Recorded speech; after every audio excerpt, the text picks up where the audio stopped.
with diplomacy. Great. Ben Yavitz. Hi, my name is Ben Yavitz. I'm located in Chicago. I'm an independent education consultant that covers the gamut. I mean, I'm working with companies as well as educators, primarily in K-12, but I also go kind of into the corporate space with that as well. This topic has always been really interesting to me. I always had a social justice lens when I used to be in the classroom. I kind of continue that along with a lot of what I do in kind of my daily life, as well as consulting as well. Great, Ben. Thank you. Jane Ellen Pashal. I'm sorry if I'm butchering your name. It's Pascal, and thank you for the invitation. Yeah, I am a co-founder of LexPat Global Services, and we're a legal and policy consulting firm. We work primarily with public and private sector organizations in international law, but we also work a lot on law, policy, security, and development. I am actually a retired JAG officer in the Army, and I worked as a legal advisor for USAID. And I'm intrigued by the citizens diplomacy effort, just because for years, early on in my deployments, I would encounter with our allies and civil society, a lot of people who said, you know, we love we don't like the American government policies and things like that. I'm sure we've all heard it. But then they would say, but we love the American people.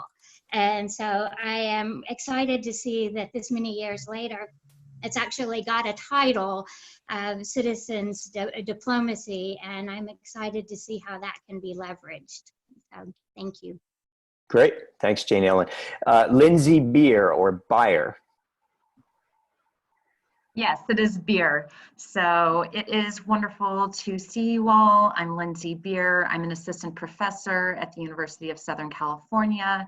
And my research for the last 6 years or so has focused on citizen diplomacy and cultural diplomacy, especially in Japan, Korea, and Vietnam. So thank you for including me in this group. Great. Thanks, Lindsay. Paul Angelo. Hi, thanks for the invitation, Paul. My name is Paul Angelo. I work at the Council on Foreign Relations, and I run the Latin America program here in the Washington, D.C. office. I have spent the last 15 years, both as a naval officer and as a political officer for the U.S. State Department, representing U.S. interests overseas, particularly in Latin America, and have just returned to the U.S. as of last year, and am looking for ways to be more engaged in the deepening of democracy here at home. Great. Ella Fasciano. Yeah, hi everyone. I am an intern at Learning Life this summer, and I'm located in New Jersey. I'm a sophomore at Tufts University, and I'm also doing some other internships all about storytelling and interviews and just trying to connect people and create a more understanding world, which is why I'm very interested in this group. And I was just excited to learn as much as I can. So thank you for having me here and letting me be here. Thanks, Ella. I have somebody that's not named, but is GSS. I wonder if that's General Social Survey, but I think you recognize yourself. You can introduce yourself. Yeah, hello. GSS is Giles Scott-Smith. I'm professor of diplomatic history at Leiden University in the Netherlands. And I'm a historian of public diplomacy through the years. And I am very interested in the role of citizens in international affairs and how citizens can affect international relations. So networks such as this one. Great. I have somebody who does not likewise have a name, but it's got a looks to be the Golden Gate Bridge or something in the background, and perhaps an African gentleman with glasses on. I don't know if you're I don't know if that helps. I don't know how to and you're moving. So can you introduce yourself? It's somebody on their iPhone. Yeah, hi, Yes. hi everyone. Okay. My name is Aliman Kane. Well, I have a PhD in public law focused on African political system. I'm experienced human rights, democratic governance in sub-Saharan African countries. I have a tremendous experience as a consultant on human rights. I worked with the United Nations. I worked with the African Union. I worked with Mauritanian government because I'm from Mauritania, Western countries just near Senegal and Algeria. Thank you for inviting me. I'm delighted to attend this meeting. Great. And are you currently in Mauritania? No, currently I'm here in New York City. Okay. Okay, great. Thank you. And yeah, if you could just, for each of you, just let us know, make sure to let us know where you're based. That would be great. Rita Dicton. I'm sorry if I butchered your name. Hi, no, that was right. Hi, I'm Rita. I'm in Washington, D.C. I'm by training, I'm a sociologist. I'm actually working in research administration at the George Washington University. I feel like an intruder. This is really not my field. I'm interested in science policy and the production of knowledge. But thanks for the invitation, and I will stick around, and I'm happy to contribute. Great. Interlopers, I guess, are welcome as long as you're contributing productively. Barbara Keller. Hi, I'm Barbara Keller. I feel like one of the least qualified people to be here, but I appreciate the invite. Public diplomacy, citizen diplomacy has long been an interest of mine. I wrote my graduate thesis a long time ago on the Fulbright program, at which point I met Sherry Mueller, and she and I have been in touch ever since. And last year, she invited me to join the Public Diplomacy Council, which I've done. And also I'm a member of the Global Ties US board. So I haven't actually been a practitioner of public diplomacy, but international exchange has always been near and dear to my heart. And so I'm really proud to be able to support the IVLP as a Global Ties board member. And I'm here really to learn. So I'm based in the Washington, D.C. area. So thanks again. Great. Thanks, Barbara. And just as I mentioned, for those of you who don't know Sherry Mueller is currently the president of the Public Diplomacy Council, and has been long active in public diplomacy work, including citizen diplomacy. Haley Pottle.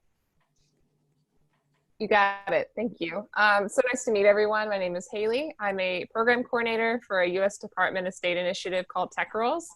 So it's a summer exchange program where we bring girls from the Middle East, North Africa, Central Asia, as well as the U.S. together for a kind of hyperspeed STEM boot camp, as well as leadership and citizen diplomacy experience. And obviously this year with the pandemic, we're going virtual. So that's been a huge learning curve.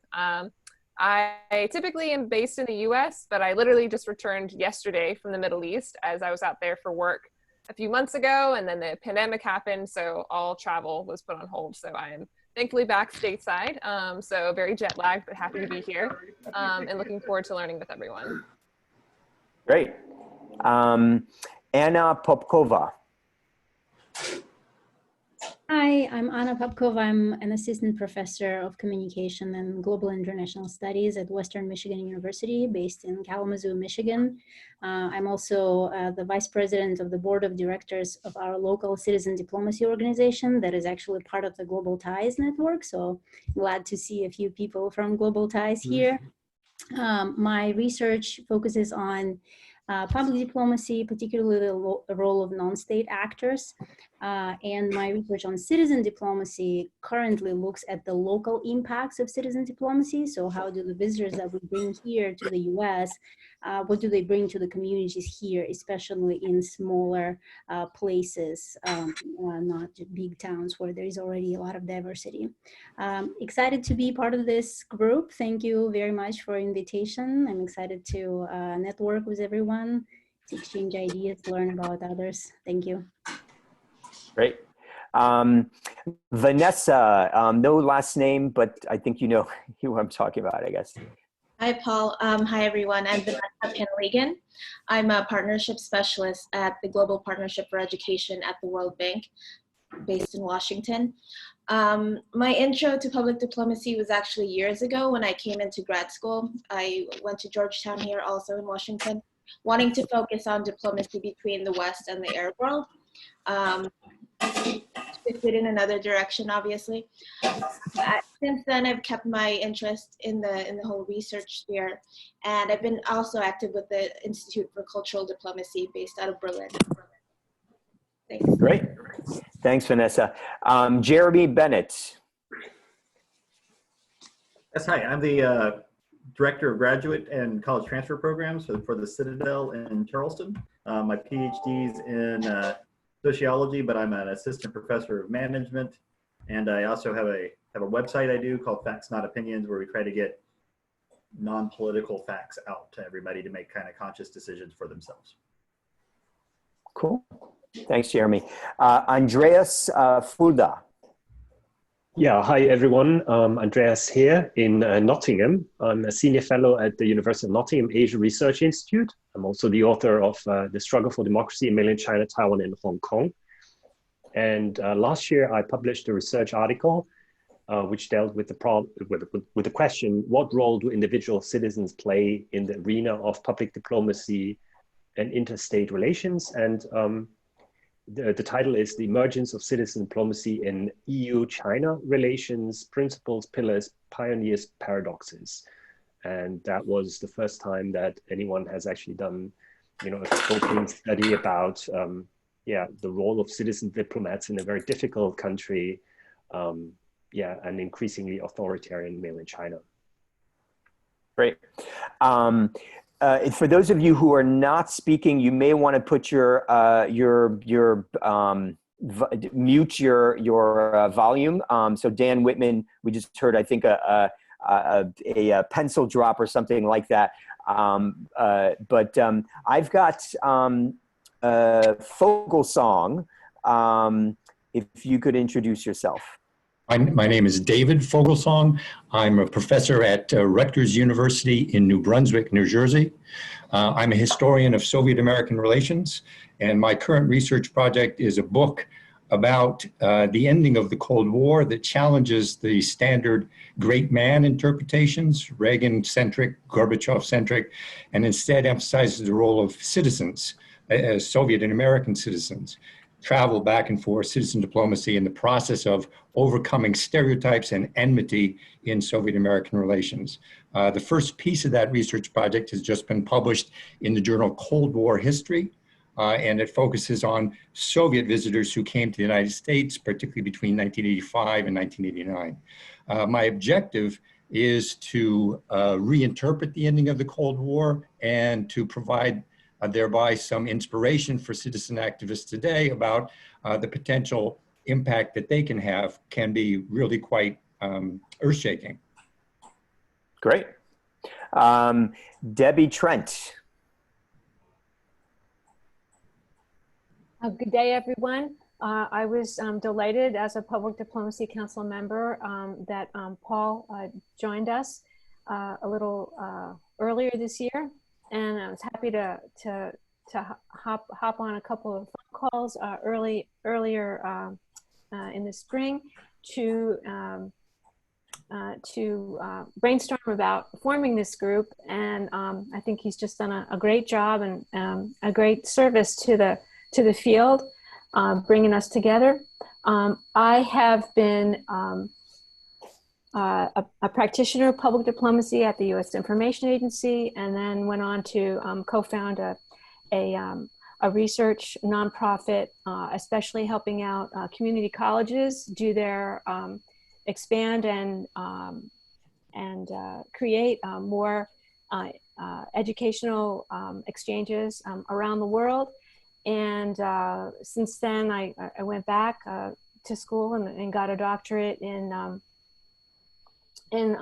public administration and public policy. And now have since then been working more as an analyst and an independent consultant, doing research on inclusive, participatory program monitoring, evaluation, and design. And I'm really getting very interested in the diaspora, the transnational diplomacy that goes on, especially at the subnational level, and how that intersects with citizen diplomacy and community mediating. Great. Thanks, Debbie. Michelle Diggles. Hi, can I have a background with it? Hi, thank you. I'm a former professor of international affairs and political science, and currently am a research director for a foundation. Previously also worked at a think tank. My research focuses on questions of identity and political change, particularly the interplay between identity and institutions. Right now, I look at this through the lens of cities in a lot of our work, and we understand various types of city networks and how they operate and how they help drive a lot of modern governance. And I'm really interested and was excited to be a part of this and join because I think we're going through a period of great political change, including in our approaches to diplomacy. And very often I find myself surrounded by a lot of people who are focused on kind of what has been done.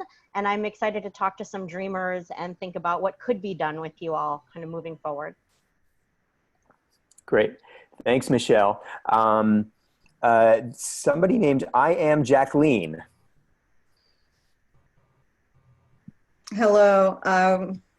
Hi, thank you for the invitation. I am a nurse, I'm a lawyer, and I'm a higher education consultant or advisor. I am presently affiliated with the Gail Grieve Hunt School of Nursing here in El Paso, Texas. And I'm, interested in the diplomacy and citizen diplomacy, and just want to learn more and contribute any way I can. Thank you. Great. Thanks, Jacqueline. Karina Iskandarova. That was a kind of Spanish pronunciation of a Slavic name, I guess.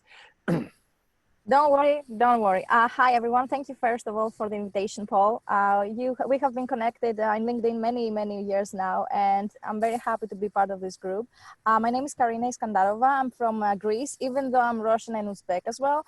I am studying in the US at the University of Maine, Global Policy. I'm a political scientist.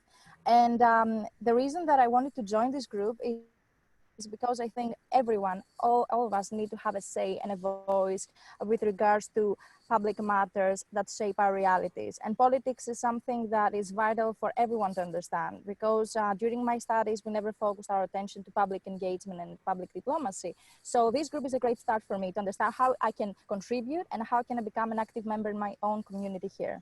Thank you. Thanks, Karina. Debbie Sharnack. Hi, thanks for having me. My name is Debbie Sharnack, and I'm an assistant professor of history and international studies at Rowan University, which is in Glassboro, New Jersey, right across the river from Philadelphia. My research and my book project right now is focused on the history of human rights and transitional justice in Uruguay on an international scale. But the most relevant experience I have to citizen diplomacy probably stems out of my former work out of the Lieutenant Governor's Office of Wisconsin, where we did and published and presented on a major study about the role of states in citizen diplomacy. So it's not the current focus of my book project per se, but I have an enduring academic and personal interest in the topic, and I'm very happy to be here. So thanks for having me. Thanks, Debbie. Julie Moyes, I believe I'm pronouncing that correctly. Right. Hi there. I'm Julie Moyes. I'm a retired public diplomacy officer at the Department of State. I've worked on the International Visitor Program for years, including in overseas, in New York, in Washington as branch chief for Africa. And my last assignment, I was teaching cultural affairs tradecraft. So I have a real love for exchange programs, as you can tell. And after retirement, I've been speaking to a variety of different audiences of general public, and they've been so excited about the topic of exchanges, of soft power.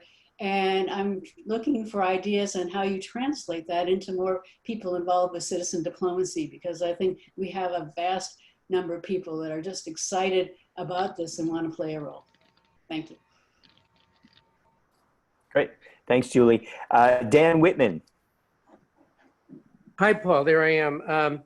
And hello to Debbie Trent and to Julie Moyes. I'm in Washington. I started doing things related to public diplomacy quite a few decades ago. I was a Fulbrighter in Africa.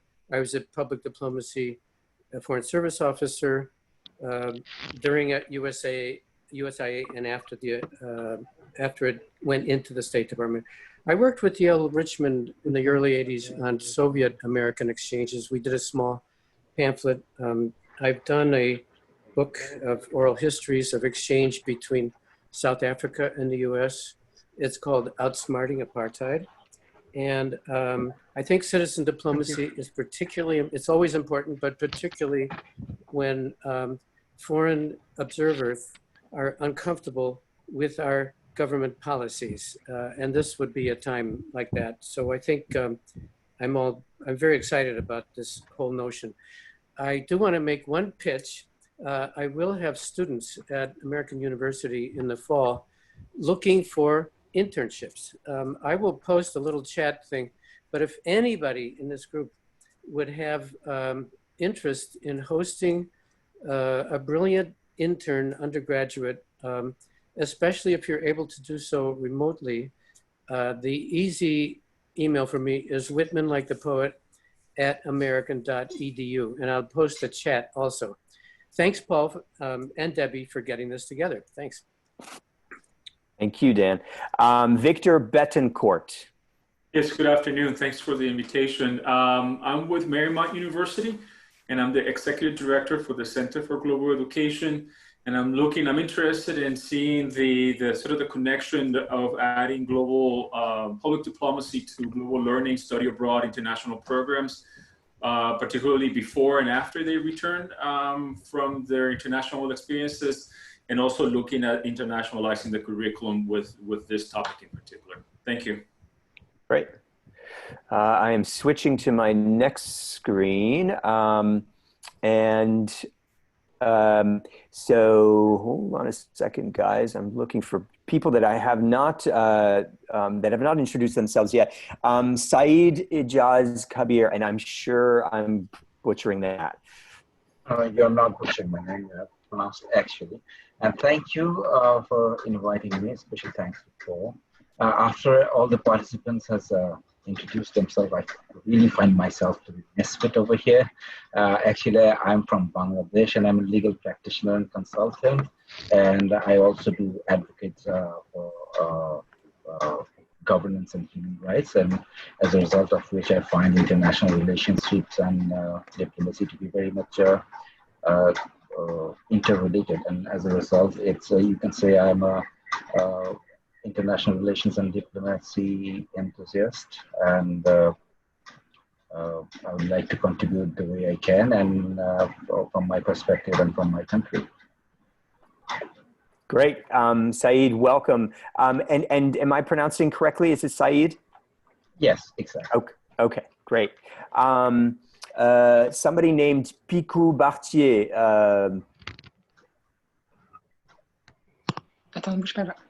Hi everyone, my name is Isabelle. I am a sociologist specialized in men and women equality. My partner who is next to me, Margot Lestumpf, is a sociologist too. We are both French, as you can tell with our beautiful and charming accent, and really pleased to be with you today. MI Formation Prévention Conseil is the name of our enterprise. Our company, as we are co-founders, aim to advise and prevent other companies about sexual and sexist violence in the professional. Many thanks again for this invitation. We look forward to talking with you guys and share your experience. See you in bit. Thank you. Great. Thank you and bienvenue. Dandan Chen, or I'm sorry if I'm mispronouncing. Oh, no, it's totally correct. Thank you. You have very good pronunciation. Thank you, Paul, and thank you, everyone. Thanks for having me. So my name is Dandan Chen. Right now, previously I was in DC. Now I'm in Connecticut. I worked a little bit after my graduation from Georgia University National Education. At that time, I worked with the Education Commission and the World Bank in DC, and contributed to a policy report on the learning information, investing in education for the world or something. Anyway, so right now I'm focusing on a PhD project. So I'm about to start my PhD in educational psychology, focusing on large-scale assessment across countries. So diplomacy is not really my current focus, but it's really tied to my past, and I would love to stay in contact with that, and would really want to get to know all of you and learn a lot from you. Thank you so much. Great. Thanks, Dandan. Hannah Trauberman. Hi, my name is Hannah, and I'm a rising junior at Colgate University and majoring in international relations. And right now, I live right outside DC, and I'm interning for Paul at Learning Life. I'm interested in diplomacy in general, but I'm new to citizen diplomacy, so I thought that sitting in on this group would be a really great opportunity to learn more. Yeah. Great. Thanks. Thanks, Hannah. So I've been mispronouncing your name all this time and you haven't corrected me. It's not Hannah, it's Hannah. It's all good. No problem. Sorry about that. Khalid Salim.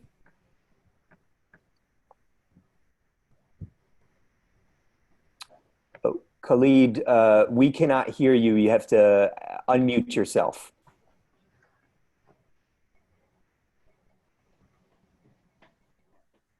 We still cannot hear you. Now we can hear you. All right. Hi, Paul. Hi, Paul. Hello, Khalid. Hi, everyone. Hi, everyone. I've been trying to figure out how to connect because it was a very hectic and a busy day because I'm having a problem. My daughter got a infection, COVID-19 infection, and we had been in the hospital all day long, from one hospital to the other. You know how things are going these days. Anyhow, it was a very interesting topic, and I was trying and hoping that I would make it at the right time, but again, I apologize for some delay. Paul, can you hear me? Yes, we can hear you. All right, okay. So I'll briefly tell okay. Someone is asking something. Oh, is there somebody else that does not have their, you should have your speaker on mute unless you're speaking. And I'm sorry, Khalid, I thought that was actually emanating from you. Eliman, if you could, well, I will mute Eliman. Let me see. I'll just make sure that everybody's on mute here.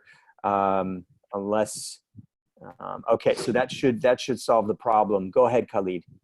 All right.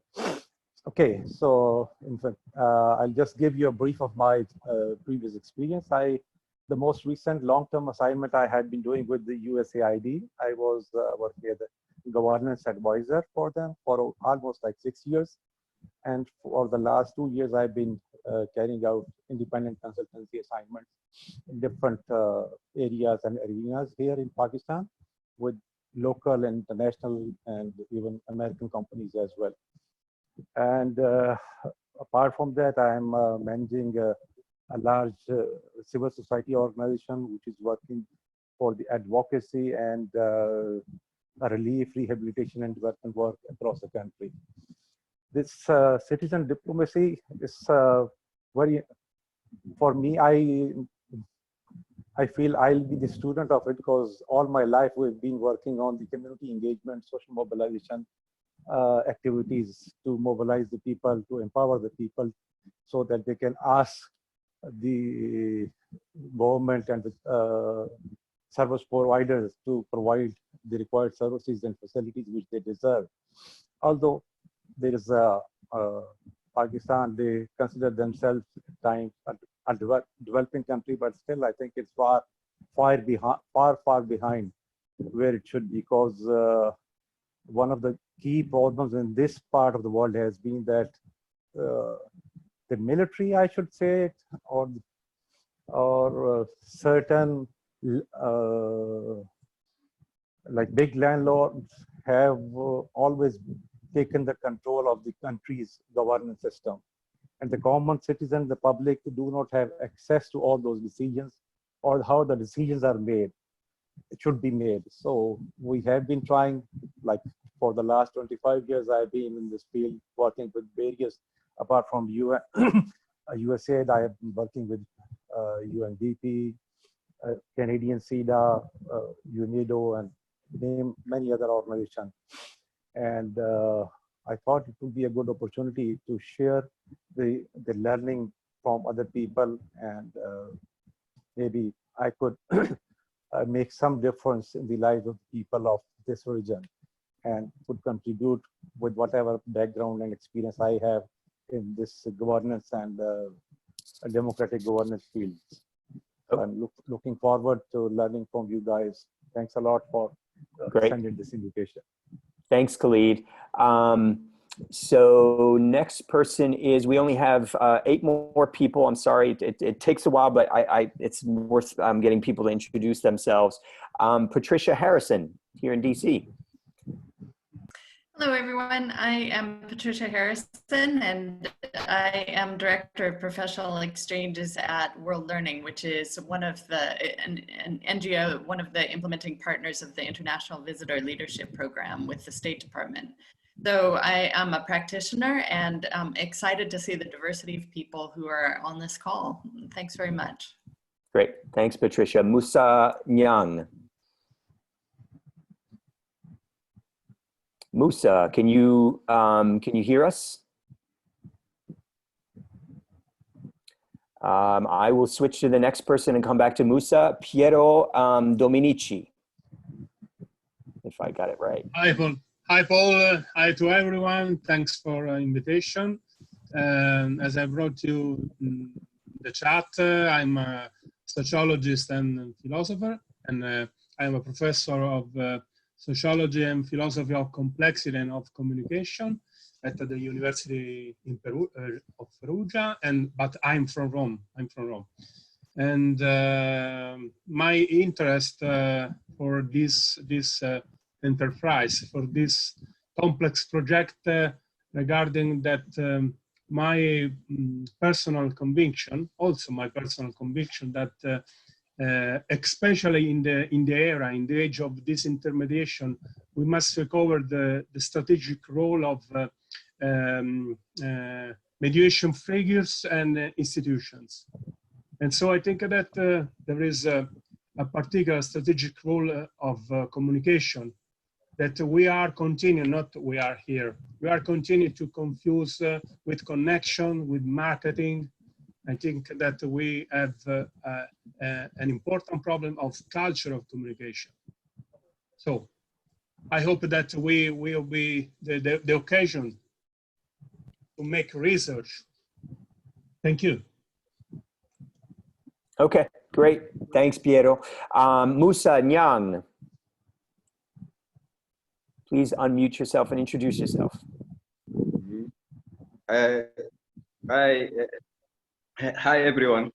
I'm Musa Nyang. I'm a sociologist. It is for me a pleasure to be here with you to learn about a very interesting field.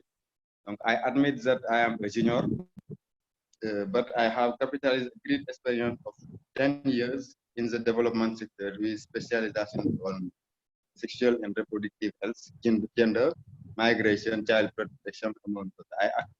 I accept the full invitation whom I thank in passing for giving me the opportunity to discover an area that seems interesting to me. So I hope to be able to make my modest contribution, and I wish fruitful exchanges. Thank you. Musa, thank you. Where are you based? Where are you located? I am located in Senegal, West Africa. Okay, great. Welcome. Natasha Tariq. Hello, everyone. My name is Natasha. I work in international development and international affairs. I'm based in the DC area, and I'm interested in learning more about public diplomacy and looking for options to participate in any way that I can. Thank you. Great. For those who may not know, DC area means Washington, DC in the United States, just in case. Christine Marsh. Christine Marsh. I think she had to drop off, Paul, but I'll just repeat what she put in the chat, which was that she is, where was that in the chat? That she works at the State Department, and she hopes to maybe even hop back on and introduce herself. Okay, great. Debbie, thank you for paying attention. I have not been able to pay attention to the chat. So, no worries, I know, it's hard. Much appreciated. Holly Emert. Hi, everyone. So sorry I'm not on video. I was having trouble earlier this morning. So you can see a very formal picture of me that more or less looks like I do today. First of all, so I want to thank Paul for reaching out to me. I didn't know what to expect, but already I can tell this is going to be a wonderful group with lots of good discussions. So I'm very happy to be here. My current role is primarily as an international education and intercultural education consultant. I'm doing a lot of work right now in virtual exchanges and some other types of work worldwide with the American Council on Education here in Washington, DC, where I'm based. Amongst other things, I teach a class each year at the local George Washington University on intercultural program design. So my main orientation is how culture is a worldview and how we connect others and bridge cultures. That's really where my academic background is and where I like to focus a lot of my work.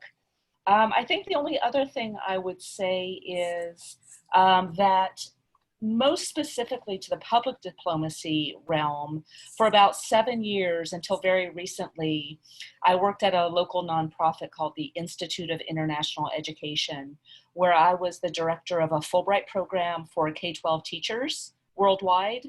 And so I'm very familiar with ECA, Bureau of Educational and Cultural Affairs at the State Department. And I think that's probably most closely aligned with what we're discussing, but I'm also keenly interested in citizenship education, human rights education, so many of the things that all of you are doing. So I'm really looking forward to some good conversations. So again, glad to be here. Great. Lilith, and we're almost done, guys. Lilith Avdalyan. Hello? Yep, we can hear you. Okay. Hello, my name is Lilith Avdalyan. I'm from Armenia.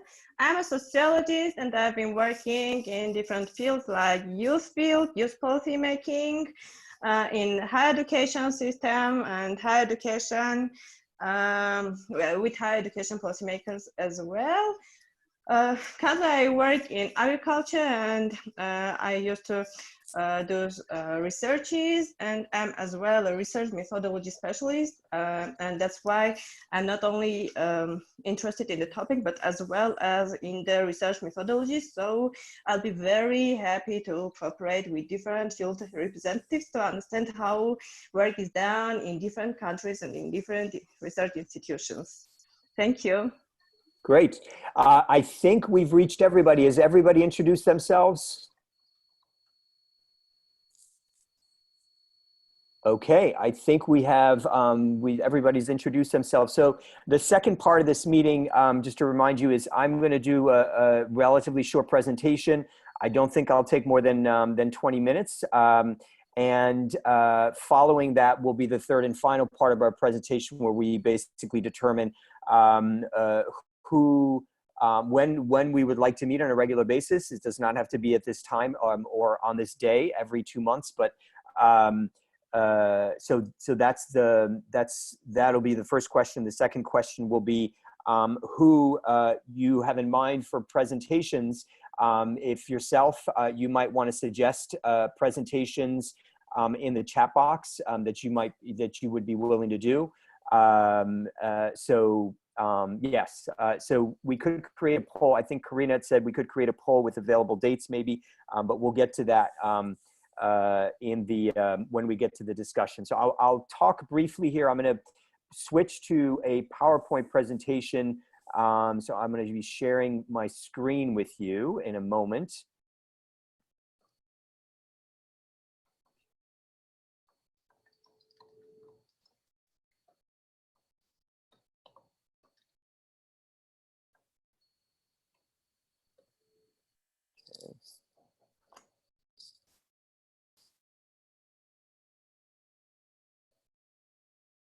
Okay, can you all see this presentation?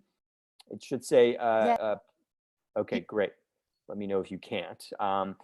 Okay, so the first thing I wanted to, and I should say before I start, I am not an expert on citizen diplomacy. I'm a political sociologist, but up until 2012, I studied American political culture. So these are just some thoughts in trying to contextualize our work. So with that caveat in mind, let me get to my next slide.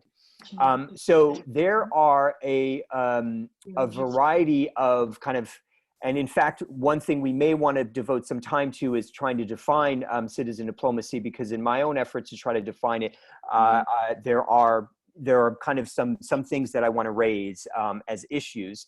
And I think in thinking about what citizen diplomacy is, it's worth thinking about these three different sectors that sometimes democratic, if you guys can mute, make sure you're on mute.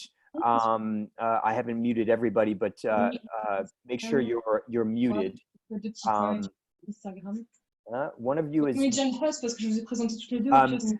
Picou Bartier. Can you unmute yourself? Can you mute yourself? Sorry. Yeah, thank you. So government, business, and nonprofit sectors are typically thought of kind of three sectors, at least in democratic societies. Obviously, in more authoritarian regimes, the nonprofit sector is controlled or not nearly as vibrant. But nonetheless, it's worth raising these because they have oftentimes distinct interests, though oftentimes overlapping interests. The second point here is I think it's worth distinguishing citizen diplomacy from public diplomacy. We are indeed a group within the Public Diplomacy Council, but public diplomacy, as I understand it, is typically governments seeking to influence foreign publics. But one could argue that might include businesses trying to influence foreign publics, because Lord knows multinational corporations are interested in influencing foreign publics. So CD for citizen diplomacy obviously can be funded by government or business, and that can have some influence on the nature and the structure of the citizen diplomacy that goes on. One can broadly define citizen diplomacy to include, to mean citizen interaction across national borders for educational, commercial, political, religious, or other purposes, and just leave it at that. And that's a broad definition that would in fact include business to business connections across borders. A narrower definition would exclude business to business interactions, because that's more properly focused on the business sector, and would instead narrow the citizen diplomacy to a realm of activity covered by that happens within civil society. And civil society can be broadly defined as paid or unpaid nonprofit activity, for various purposes, including educational, political, religious, or other, but that excludes, importantly, government and business organizations. And last, citizen diplomacy isn't necessarily liberal or democratic. If we define, even in this broad term, citizen interaction across borders, it's important to keep in mind that that can include very conflicting forms of citizen diplomacy. So it's not necessarily what we have in mind as something that we approve of. So here are some challenges to citizen diplomacy. One is obviously lack of funding for some organizations, particularly the growing number of citizen diplomacy organizations or organizations that are doing citizen diplomacy across the world that are operating at a very grassroots level. And so that lack of funding means some precariousness when it comes to sustaining their programs and projects. Two, of course, there's insufficient communication and coordination between different citizen diplomacy groups. And so this group, I'm hoping, will help to facilitate that kind of communication and coordination. Number three, there are, as I just mentioned, there can be conflicting aims between citizen diplomacy organizations. And I suspect that that will become more important in the future as more organizations enter into this international citizen diplomacy arena. Of course, as I mentioned, there is the concern about influence of governments and business. This is obviously particularly of concern when those the government is or the business has some sort of nefarious or autocratic intentions that don't benefit broad publics. There's of course suppression, whether overt or covert suppression of by authoritarian regimes. And then there's this general problem of accountability. And that's within citizen diplomacy organizations, which ostensibly are engaged with a broader public or a set of publics. And for some of you may be aware of this, this term called the iron law of oligarchy, developed by a German sociologist in the early 1900s, which essentially means that there is a tendency for organizations to become oligarchic or autocratic rather than, even if they start out as democratic organizations. So that in itself is a problem. It's an internal problem for citizen diplomacy organizations that have aspirations of being popular organizations that represent their members. So here, and by contrast, are some trends favoring the growth of citizen diplomacy. First, obviously, advances in transportation, including commercial aviation and highways, particularly international highways. Advances in communication technologies, the most notable, cell phones, the internet. Many of you probably are aware that 5G networking is currently underway. It's obviously only being tested, but there are a number of companies that are pushing in this direction, which would mean, among other things, much faster flow of information through our devices. And hence make it easier for citizen diplomats to connect with each other and collaborate. There is increasing education, and I think it's worth mentioning that because it's known that more education tends to broaden people's horizons, and conversely, less education tends to narrow people's horizons. And so it's a positive long-term trend that growing numbers of people are getting more education, deepening their interest, potentially at least, in international affairs.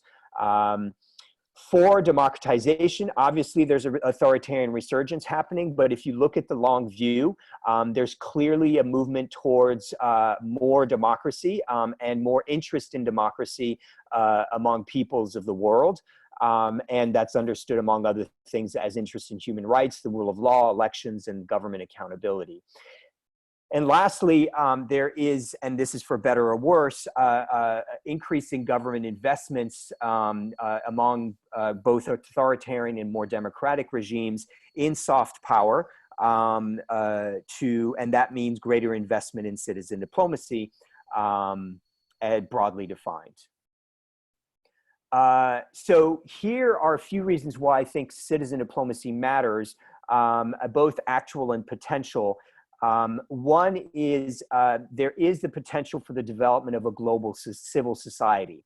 And again, understanding civil society as a realm of either paid or unpaid activity among ordinary citizens to pursue their varied ends, right? Religious, political, social, environmental, cultural, etc.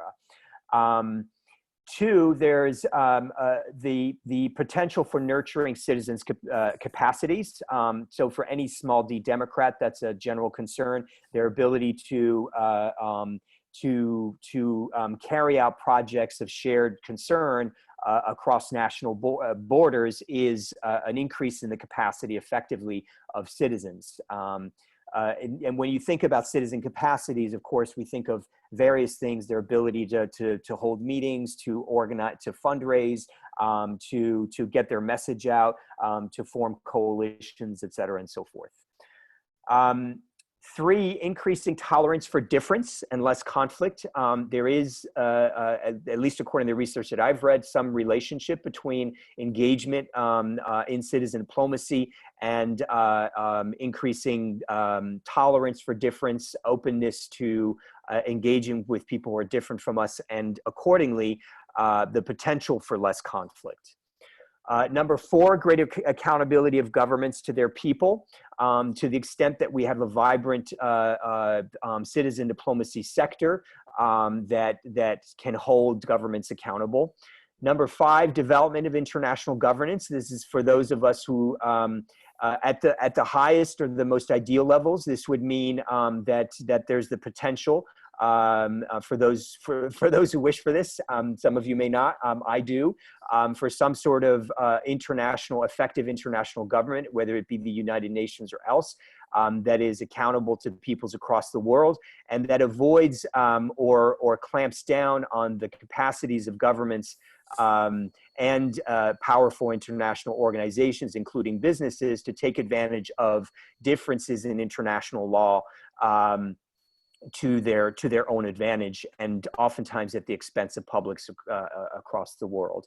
And lastly, there's the potential for more collaboration, sharing of resources, and less inequality in a very unequal world. So I just have 3 more slides. I want to tell you a little bit more, if you didn't know, about the Public Diplomacy Council. We are a US-based NGO or nonprofit organization founded in 1988 as the Public Diplomacy Council. In 2001, we became a membership organization. So you are welcome to join. We, in fact, encourage you to join the organization. It is US-based, but our interests are in advancing the field of public diplomacy more broadly. And that includes citizen diplomacy. And we have an elected board of directors that is accountable to the membership. And the broad mission of the PDC is to promote excellence in the professional practice, academic study, and advocacy for public diplomacy. So here we get into the nuts and bolts, and this is before I get into the questions that we have. So we'll have about 25 minutes to get into our discussion of the questions. One is on what our shared purpose here. And I want to emphasize here that this is not just an organization devoted to, the CDRG is not intended just for research presentations. It is intended for us as a vehicle for us to share information, so news of events, publications that you've put out. And so the email list should function, although it is a moderated list, and I look at the email list and moderate all messages, so you guys don't, even though some of you accidentally reply and say, great, looking forward to the meeting. Fortunately, I'm able to delete those so that you're not all spammed with a large number of greats, looking forward to the meetings. But nonetheless, I do want to encourage the email list for purposes of you all being able to share between our face-to-face meetings, relevant events publications, resources, et cetera, and so forth of your own or your respective organizations. So the plan is to have 1.5 hour meetings every 2 months. Quite frankly, that's as much as I can manage as the kind of founding chair. And I think that that's a workable process. We can in the future revisit doing meetings more often, but I think at this point it seems appropriate. And we could revisit and decide to meet less often. But for now, that's what I'm shooting to do. So I'm the chair for the first 12 months. At the end of 12 months, we can revisit and somebody can step up to be the next chair. And lastly, so in terms of, and this will frame the discussion for one of the questions that I'm about to pose, which is on presentations. So we're looking for, you do not, and I want to emphasize, you do not have to be an academic to present.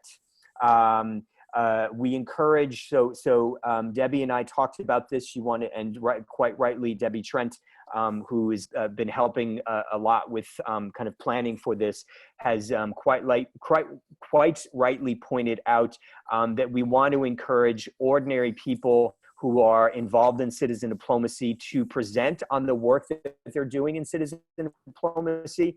So it can be and by empirical studies, these are kind of observational studies, but can include case studies, right? So particular citizen diplomat who's doing something interesting in their own community can offer to present, but should be encouraged to think about the broader implications of their local work for citizen diplomats everywhere. So we are a group, as you could tell from the introductions, we're a group of both practitioners and academics. I consider myself in this field a practitioner, although I have some academic interests in this. And we want to welcome everybody to participate. So empirical studies, it can be theory. Among the theoretical discussions we could have are about the kind of, how do we conceive of citizen diplomacy and why our concept or definition of citizen diplomacy matters. It can also be about broader trends.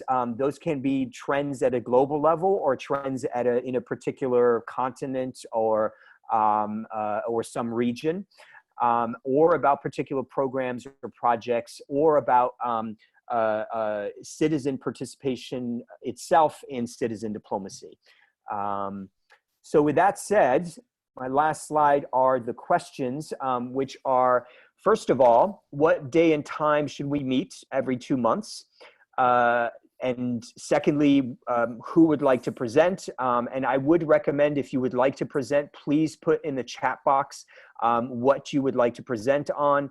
I will record that and probably have a conversation with Debbie at this point to determine a kind of schedule coming up for the next for my period, essentially for the next five meetings. We'll hope to have an agenda of discussions for the next, or presentations for the next 5 meetings. And so lastly, any people you recommend we invite to join the CDRG, please just put that in I think in the chat box. That'll be very helpful. So let's get to this first, yes, let's get to this first question, yes. Oh, I was just going to say very quickly, it would be great related to the first question if we could rotate times, since we have people all over the world, shift the times. Okay. Others who think that that's a good or a bad idea, thoughts on that? Can you please repeat? The question Totally agree with that. Thank you, Holly. So the question, the point that I think it was Karina, it might have been Holly, I'm sorry. Somebody suggested that we change the time to allow for people in different time zones to be able to participate. I agree as well. I'm going to stop the sharing so that we can get back to the conversation. I think you guys may be aware. Paul, if I may add something. Yes. Right, I'm from Bangladesh, and at the moment it's 11 o'clock, almost midnight. So if my personal opinion is that if there is one particular fixed time, then we all know when and where to join, right? If we keep on rotating our time, and because we are from a different time zone, our work schedule may not coincide, or it may get conflicted. So I don't Right. know So what others would suggest. that seems to me to be the con side of it, is essentially changing the time makes it more unpredictable and kind of frustrating for people, especially perhaps in other time zones. That said, on the other side, there have been people in, I believe, China and other places who've notified me that they can't make it because it's just in the morning. So I'm curious, I think, to try to render this discussion a little more efficient, if you guys can all kind of give me your reactions, use that reactions button at the bottom of your screen to tell me, give the thumbs up if you believe that we should stick to a particular time.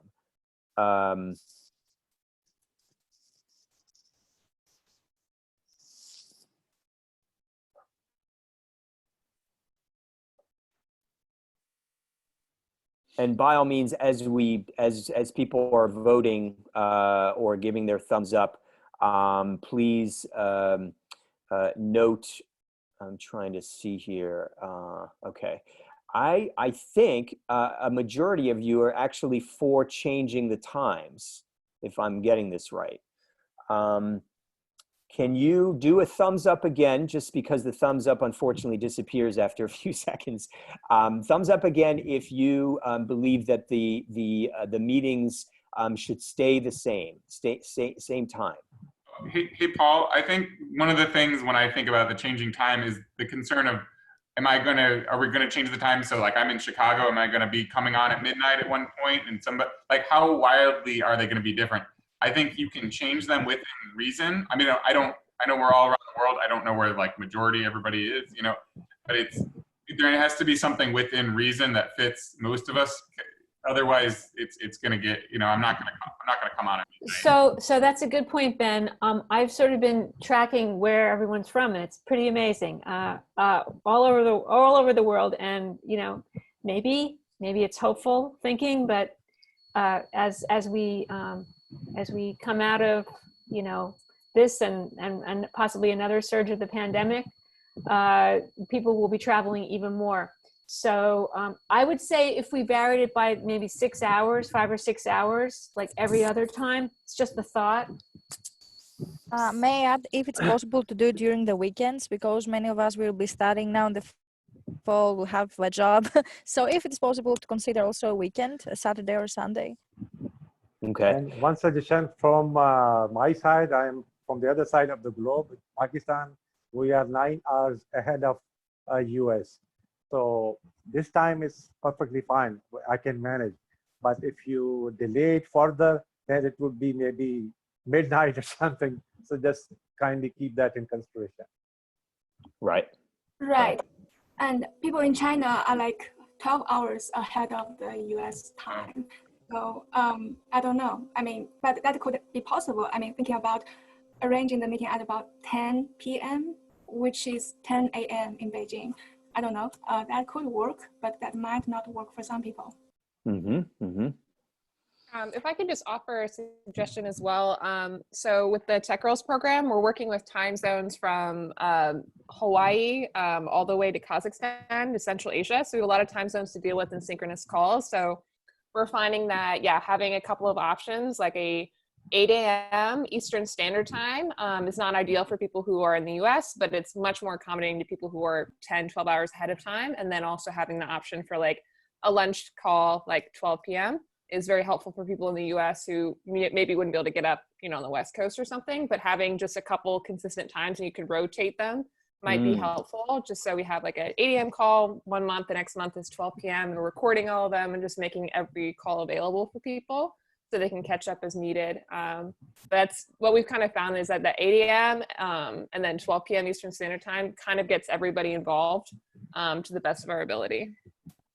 Haley, you said 8 a.m. and 12 p.m. Eastern time? Correct. DC time? Okay. And that seems to have worked for people. Okay. Holly in the comments mentioned 8 p.m. or 9 p.m. Eastern time, US.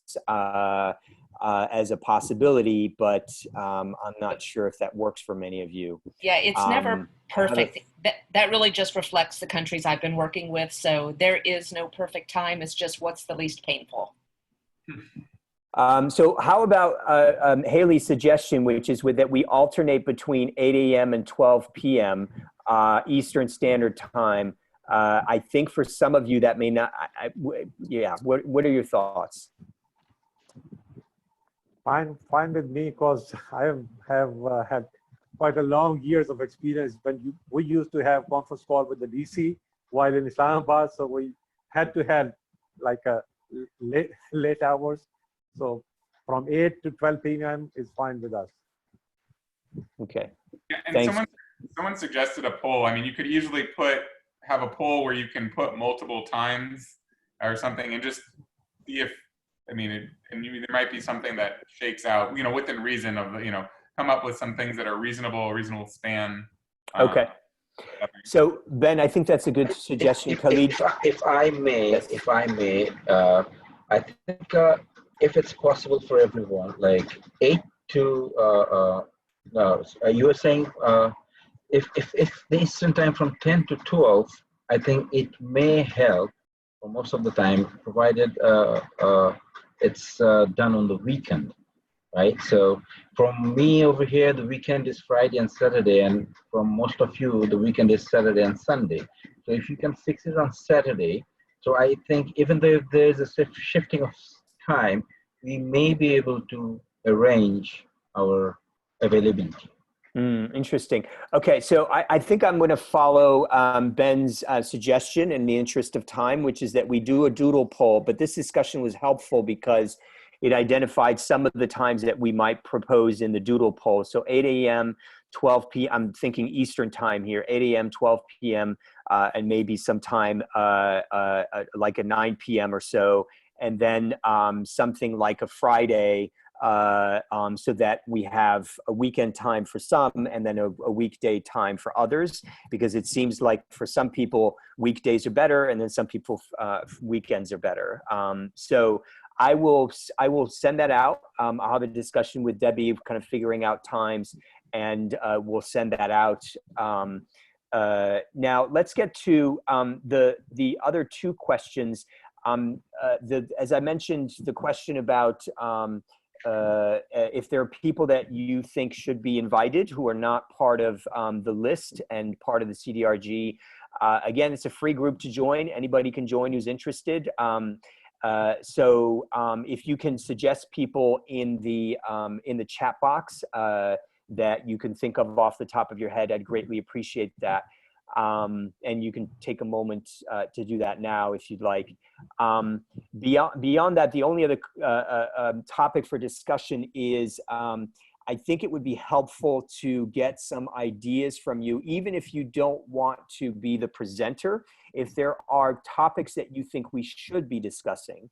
Again, we can also present a doodle poll with your ideas, but even if we go with the doodle poll, it would be helpful to have enumerated a set of issues or, issues or topics or questions that we might address in these upcoming first 5 meetings.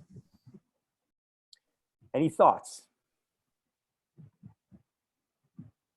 And I'm particularly interested in hearing from people who are interested in presenting.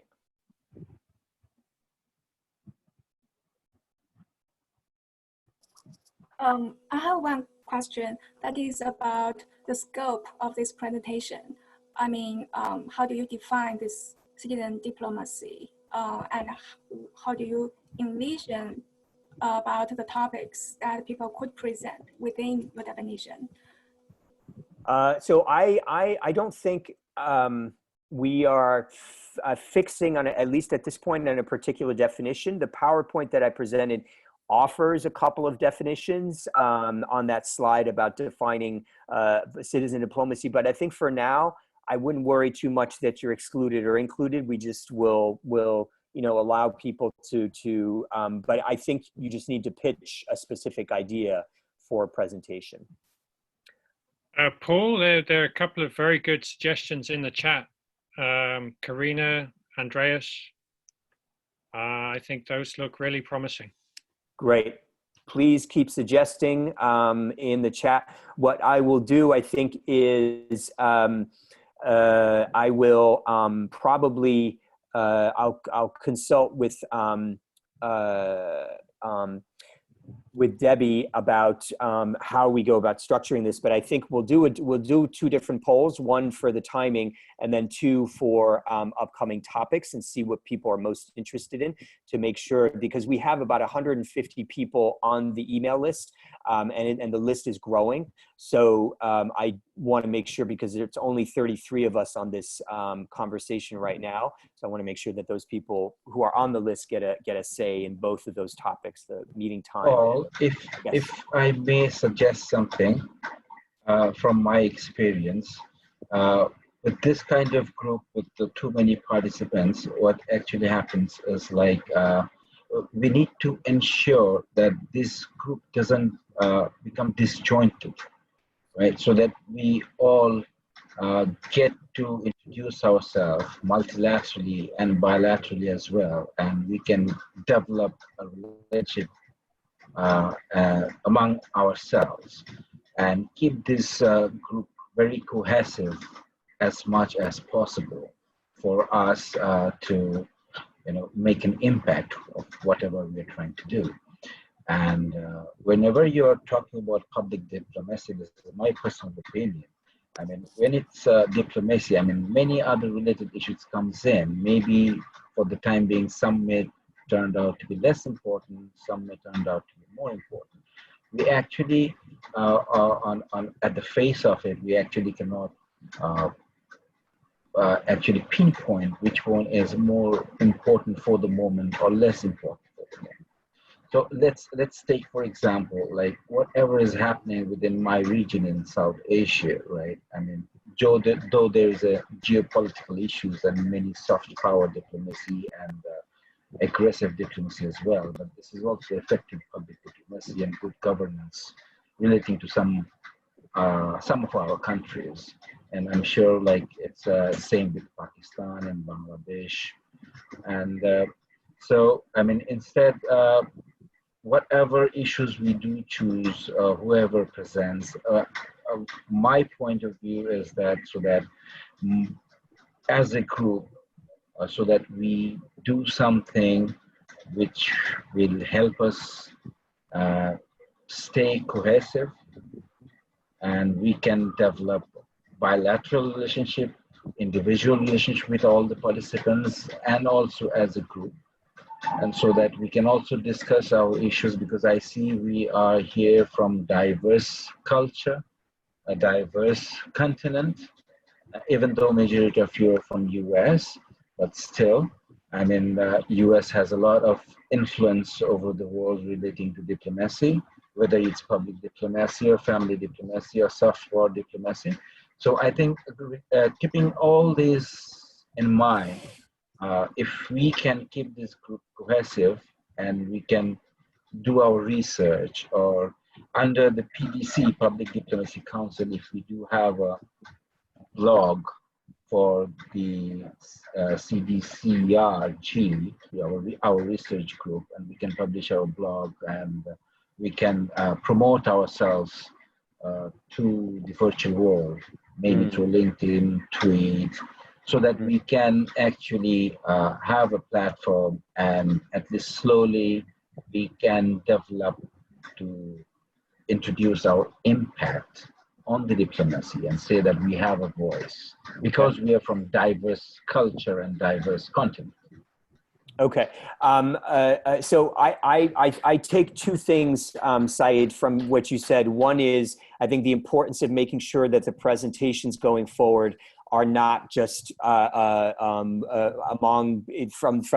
from the United States, but actually represent the wider world. So clearly, I think that's a value. We want to make sure that the presentations will come from different parts of the world.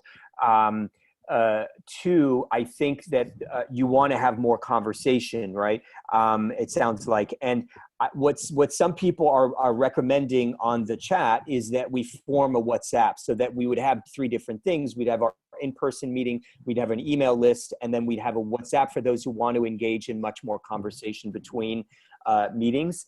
And I'm fine with that. I think I would probably just, I'm probably going to communicate, because I have not formed a WhatsApp group before, but for those who are interested in forming a WhatsApp group, they could perhaps lead that. I think it's a great idea to try to foster communication and collaboration between our 2-month meetings. Also, if it's possible to have a website or a website under the PDC with all our profiles and communication email addresses, right? Which will also like promote not only PDC, but also our group. And also personally, we will know with who to contact. Let's say if I want to write something on our present Southeast Asian situation, I may try to contact Khalid Salim and asking what's happening, right? So, or maybe some Dan Chen, who probably, I'm sure you're from China, right? So we can discuss the issues, and also we can also discuss the issues who are in US and a different organization, their perspective, right? Yes. So it's like having a very fruitful discussion with a concrete impact, so that whatever research or whatever blog we write or we publish on our blog, it does have a viewer and gives people thought-provoking issues, right? Okay. Saying that this group is making an impact. Okay. Yes. So and there are comments here in the chat about that. I think what we can do is as Ben I think suggested, have some sort of doodle poll. Of it's another doodle poll, but a useful one for those who want to be represented in a list at the PDC site for participants in the CDRG, so that you can connect with each other if you wish. Yeah, that makes sense. Alternatively, and I think that would make even more sense, Victor just suggests, is a LinkedIn group, right? Because then you can actually connect. For those of you who are on LinkedIn, it's free. It's easy for you to see who's in the group, as far as I know. So yeah. Okay, so we are coming upon an hour and a half. So any last comments, urgent comments? I would like to inform you that I'm now creating the WhatsApp group, this Karina, and please send me your numbers if it's possible. Text me your number and your name and your surname so I can add you in the group. Oh, okay. If you're planning to, Karina, on forming the WhatsApp group? Yes, because it's very easy. It's very fast as well. Okay. So we need to give you our names and telephone numbers? Yes, you can text me in my own phone number or my email. I have posted both, so people can reach me there, so I can answer. Yeah, so Karina is karina.iska@yahoo.gr. If you do not wish to share your telephone number, I shared it already there as well. I don't mind.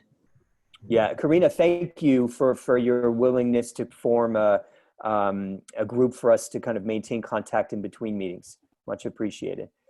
Okay, any other points?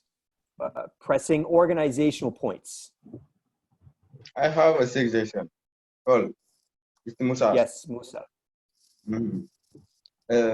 Thank you for the presentation. I have no problem for the day and the time, but I am open to any suggestion of a group to put everyone in at ease. And also, would it be possible to share the presentation with us? And yes. Have you defined the group operating and organizational rules, including the status, frequency, and of meeting, etc. Should we not also define priority theme for discussion relating to the group orientation, so that people can prepare ourselves accordingly and for the next meeting? Okay. In the interest of time, Musa, I would greatly appreciate it if you could just write your questions in the in the chat box, because I had a hard time hearing all of your questions. The one question I did hear, I think, is a good close to our meeting, which is that I have, and I should have probably said this at the start, I apologize for not doing so, but I have recorded this meeting, and I will do my best to share that meeting to the group, as well as the PowerPoint presentation that I created, and then I will kind of explain that we're, the results of our discussion, so that we'll be doing several doodle polls. So there's definitely follow-up coming to the email list. So with that said, I want to thank you all for participating. I think this was a great first meeting. I did not expect this many. I think we had at some point up to 38 people in on the first call out of the list of 150. We had 42, at least 42, maybe 43, not all at the same time. Fantastic. So that's great, considering we have 150 people on the list. Actually, and I think not all those people have emails as yet. So anyway, I want to thank Debbie again, for Debbie Trent with the PDC Council, for the Public Diplomacy Council, and this group for helping with this meeting and with thinking through things. And I look forward to hearing more from you guys. I'm excited that we're moving forward and that there's as much participation and enthusiasm to make a difference and advance the field of citizen diplomacy. Okay, very good. This is good. All right, guys. Thank you. Thank you so much. Thank you. Okay. Thanks, Paul. Bye. Bye. Everyone. Bye. Have a good Bye, day. everybody. Bye. Bye. Thanks.